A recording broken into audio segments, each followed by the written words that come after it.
Artificial intelligence. Last part में हमने discuss किया था कि जो आर्टिफिशियल इंटेलिजेंस क्या होता है और इसका हमारे एजुकेशन पे क्या इम्पैक्ट पड़ता है और किस तरह से क्या बेनिफिट देता है हमें एजुकेशन में ये। तो यहाँ पे बेनिफिट देता है, वहाँ पे ड्रॉबैक्स भी ऑब्वियसली उसके रहेंगे। थोड़ा इसके ड्रॉबैक्स के बारे में भी हम देख लेते हैं।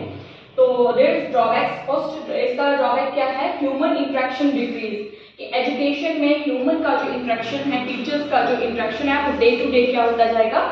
डिक्रीज होता जाएगा। उससे एआई डिवाइसेस के आने से ह्यूमन इंटरेक्शन जो है वो डिक्रीज होता जाएगा। और next one is unemployment of teachers. अब ज्यादा से ज्यादा जब लर्निंग का काम, टीचिंग का काम जब मशीनें दे रही हैं, ऑब्वियसली वहां से जो टीचर हैं, टीचर्स भी अनएम्प्लॉय होंगे, वहां से उनकी भी जॉब्स जाएंगी। तो ये मैं आपके अभी के इम्पैक्ट नहीं बता रही हूँ, ये इन फ्यूचर होने वाले इम्पैक्ट्स हैं जो कि हमारी सोसाइटी के ऊपर पड़ने वाले हैं, एजुकेशन सेक्टर या फिर अदर सेक्टर्स के ऊपर जो इम्पैक्ट पड़ने वाले हैं।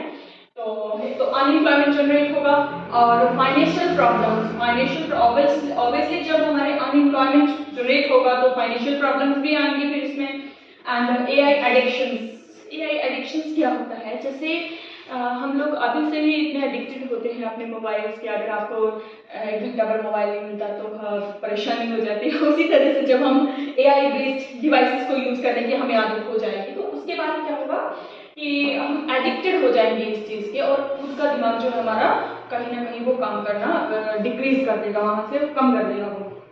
Maintenance problem. अब मेंटेनेंस में भी प्रॉब्लम है। अब जब एआई डिवाइस लगाए जा रहे हैं तो उसकी मेंटेनेंस करने के लिए भी एक्सपर्ट्स चाहिए, नहीं तो वहाँ पर मेंटेनेंस का प्रॉब्लम भी हो सकता है। And laziness of the students. Laziness जैसे आप समझ रहे हो कि अभी जैसे कैलकुलेशन के लिए आपको दिमाग लगाने की जरूरत नहीं है, ज़्यादा कैलकुलेशन के लिए दिमाग पे जोर नहीं डालना है, सारा वो मशीनें करें। तो हम कहीं ना कहीं वो छोड़ते जा रहे हैं उस चीज़ को कि अगर हमें 7 का टेबल अगर हमें पढ़ना है तो हम क्यों पढ़ें, हम सर्च कर लेते हैं, तो अपने डिवाइस से सर्च कर लेते हैं ताकि हमें वहाँ से पता चल जाए। तो कहीं ना कहीं वो चीज़ क्या लेजीनेस दे रही है वो भी, कि हम अपना दिमाग यूज करना ही बंद कर देते हैं, कि हम डिवाइस के इतने डिपेंडेंट हो जाते हैं डिवाइस पे कि हम जो हमारी क्वालिटी है हम अपनी क्वालिटी को कहीं ना कहीं छोड़ते जाते हैं।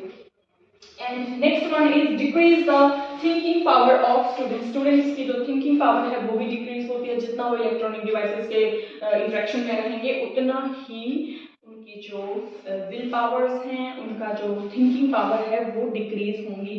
And lack of emotional intelligence. जो लैक ऑफ इमोशनल्स भी होगी, ये भी प्रॉब्लम बताई गई है कि लैक ऑफ इमोशंस होंगे जब हम आर्टिफिशियल इंटेलिजेंस को प्रॉपर तरीके से जब यूज किया जाएगा। तो यहाँ पे कुछ ड्रॉबैक्स हैं। हो सकता है ये ड्रॉबैक्स हमें अभी ना दिखे लेकिन हमारे फ्यूचर में आने वाले टाइम में ये जो इसके डिसएडवांटेज हैं ये जरूर हमारे सामने आने वाली हैं। Thank you very much for watching.